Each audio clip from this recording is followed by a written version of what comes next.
नमस्कार साथियों, आज एक नए टॉपिक के साथ फिर से मैं आप लोगों के सामने उपस्थित हूँ। साथियों, आज का जो मेरा टॉपिक है वो उत्तराखंड के अंदर मेडिकल कॉलेज के 1455 पदों पर जो भर्ती प्रक्रिया पूर्ण हुई है उसको लेकर है कि उसमें कब वेटिंग कब आएगी। बहुत सारे लोग लगातार मुझे कॉल कर रहे हैं, मैसेज कर रहे हैं कि सर प्लीज़ ये बताइए वेटिंग कब आएगी। तो मैं इस बारे में थोड़ा सा आप लोगों को बताना चाहता हूँ। देखिए, वेटिंग लिस्ट का एक प्रावधान होता है, 3 महीने तक तो वेटिंग नहीं आ सकती है, 3 महीने के बाद ही वेटिंग आएगी। बहुत सारे लोग बोल रहे हैं कि नहीं, उस टाइम पर मंत्री जी ने ऐसा कहा था। ठीक है, मंत्री जी ने कहा था, लेकिन जो वेटिंग लिस्ट है वो इतनी जल्दी नहीं आएगी। अभी मैं आपको बता दूं, बहुत सारे लोगों ने जो है मेडिकल कॉलेज ज्वाइन नहीं किया है। लगभग हम ये मान सकते हैं कि 150 के करीब लोग होंगे, शायद उससे ज़्यादा भी हो सकते हैं, जिन्होंने अभी ज्वाइन नहीं किया है, जिन्होंने एक्सटेंशन लिया हुआ है म्यूचुअल के लिए, जो मंडल जिनके चेंज हो गए। ऐसे बहुत सारे लोग हैं जिन्होंने ज्वाइन नहीं किया हुआ, और ऐसे लोग भी हैं जो शायद ज्वाइन ही नहीं करेंगे। 20 से 30 लोग में भी, मैं अभी कंफर्म नहीं हूँ, 20 से 30 लोग ऐसे भी हो सकते हैं जो ज्वाइन ही नहीं करेंगे, जो कि फॉरेन कंट्री में सेटल हो चुके हैं या फिर उनका कहीं और सेटलमेंट हो चुका है, जो अब यहाँ पर आने में कोई इंटरेस्टेड नहीं है। वेटिंग लिस्ट आएगी और बहुत जल्द आएगी। एक लिस्ट और आनी है साथियों, आपको याद होगा स्वास्थ्य विभाग के 1564 पदों पर जो वेटिंग लिस्ट आई थी, लगभग 41 या 42 लोगों का सिलेक्शन हुआ था, ऐसे ही कुछ हुआ था। मैं कंफर्म, मुझे अभी याद नहीं आ रहा है, समथिंग ऐसी कुछ लोगों का सिलेक्शन हुआ था, और उन्हीं का सिलेक्शन मेडिकल कॉलेज के 1455 पदों पर भी हुआ था। ऐसा क्यों हुआ? उनकी कोई गलती नहीं है जिनका मेडिकल स्वास्थ्य विभाग के 1564 पदों पर जो है, जिनका वेटिंग में नाम आया, उन्होंने तुरंत ज्वाइन किया साथियों। और क्योंकि उन्होंने मेडिकल कॉलेज के 1455 पदों पर भी आवेदन किया हुआ था, तो उनका यहाँ भी जो है चयन हो गया। इस पर वेटिंग नहीं आनी चाहिए, इस पर जो है संशोधित लिस्ट आनी चाहिए। अब ऐसा मैं क्यों कह रहा हूँ, मैं आपको बता देता हूँ। ऐसा मैं इसलिए कह रहा हूँ क्योंकि रिजल्ट आने से पहले ही उनका चयन हो चुका था, 1 महीने पहले, समथिंग 1 महीने पहले ही स्वास्थ्य विभाग के 1564 पदों पर वेटिंग आई थी, अगर आप लोगों को याद होगा। वो जितना लोगों का वेटिंग लिस्ट में नाम आया था उन्होंने ज्वाइन कर लिया। अब जब उन्होंने ज्वाइन कर लिया तो उतने लोगों का मेडिकल कॉलेज में भी सिलेक्शन हुआ, उन्हीं लोगों का। तो उतने लोगों को हटाकर, क्योंकि वो तो स्वास्थ्य विभाग में ज्वाइन कर चुके हैं, उतने लोगों की जगह नए लोगों को मौका देना चाहिए, और ये संशोधित लिस्ट आएगी और ये लिस्ट निकाल देनी चाहिए। स्वास्थ्य विभाग से वो उनका डाटा लेना चाहिए, चिकित्सा चयन बोर्ड को लेना चाहिए वो डाटा, कि उन लोगों ने ज्वाइन किया नहीं किया। अगर उन्होंने ज्वाइन कर लिया था, उतने लोगों पर एक नया रिजल्ट, संशोधित रिजल्ट कहते हैं उसको, संशोधित रिजल्ट आना चाहिए। अब मैं ये बात इसलिए कह रहा हूँ, संशोधित रिजल्ट की वेटिंग इसलिए नहीं आनी चाहिए। आपको याद होगा स्वास्थ्य विभाग के 1564 पदों पर 12 सितंबर 2023 को जब रिजल्ट आया था, तो उस समय बहुत सारे लोग जो है ओवरेज वाले मामले में कोर्ट में थे। अगर आप लोगों को याद होगा तो आप याद कीजिए, जब कोर्ट में थे, जब वो कोर्ट से केस जीते थे, 12 सितंबर 2023 को तो रिजल्ट आया था, वो जीते थे, जनवरी में केस जीते थे। तो जनवरी स्टार्टिंग में उनका संशोधित रिजल्ट आया था, समथिंग 40 के करीब वो लोग थे, 40 से ऊपर ही थे, मतलब ऐसे ही थे, लमसम उनका रिजल्ट आया था जनवरी स्टार्टिंग में। उसके बाद फिर कुछ लोग ओवरेज वाले मामले में फिर केस जीते थे, जनवरी लास्ट में उनका रिजल्ट आया था। तो वो संशोधित रिजल्ट आए थे ना। इसी तरीके से स्वास्थ्य विभाग में जिन लोगों का वेटिंग लिस्ट में नाम आया, उनका मेडिकल कॉलेज में भी सिलेक्शन हो रखा है। तो मेडिकल कॉलेज में तो वो ज्वाइन नहीं करेंगे क्योंकि वो ऑलरेडी ज्वाइन कर चुके हैं। तो यहाँ पर मेडिकल कॉलेज में एक संशोधित रिजल्ट भी आना जरूरी है। ये बात हमको चिकित्सा चयन बोर्ड के अधिकारियों को बोलनी चाहिए, उनसे मिलना चाहिए। ज्योति खनका मैम इस मामले में गई थी, शायद उन्होंने ये बात एक्सप्लेन तो की, समझाने की कोशिश तो की। अब मैं नहीं समझ पा रहा हूँ कहाँ मिस्टेक हुई, कि कम्युनिकेशन कहाँ पर नहीं बन पा रहा है, कि अधिकारी नहीं समझ पा रहे हैं या फिर हम नहीं समझा पा रहे हैं।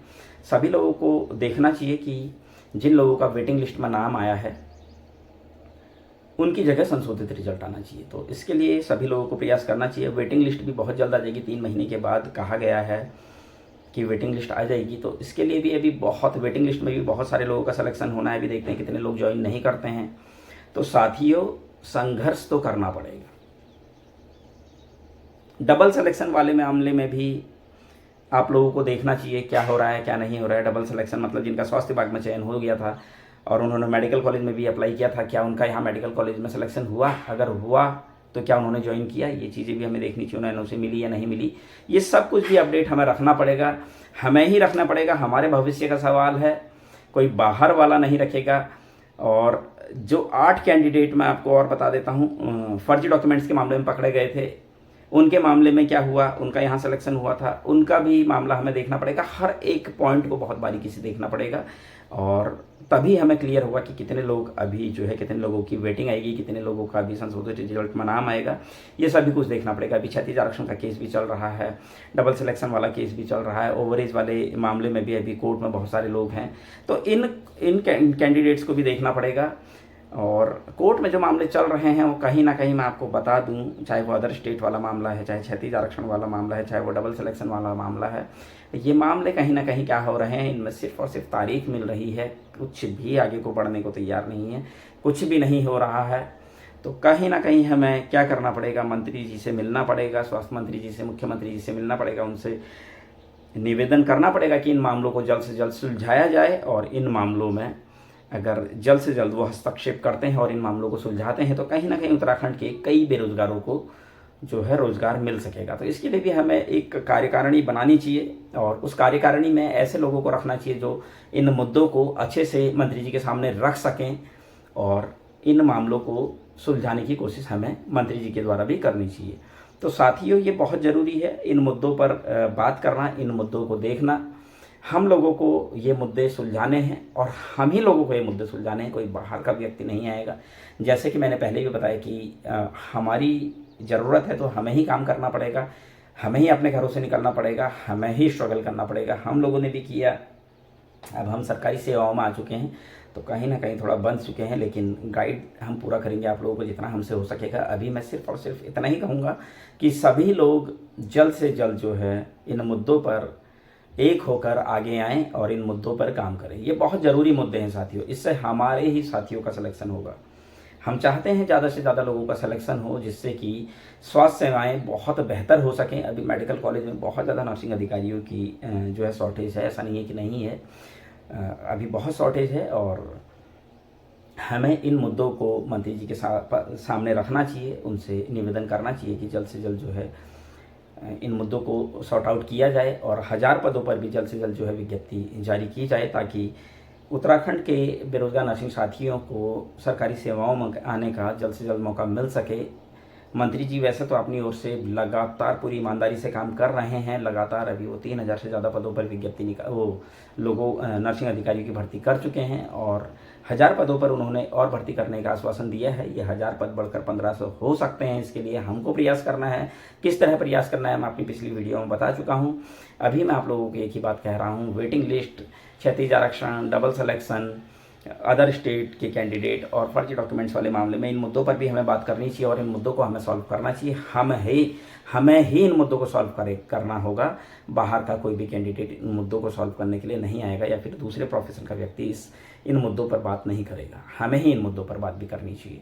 एक बात और कहना चाहूँगा साथियों, न्यूज़पेपर में एक आर्टिकल आया था कि 1775 कैंडिडेट अभी, 1755 या 75 समथिंग ऐसी कुछ कैंडिडेट अभी और हैं जिन्होंने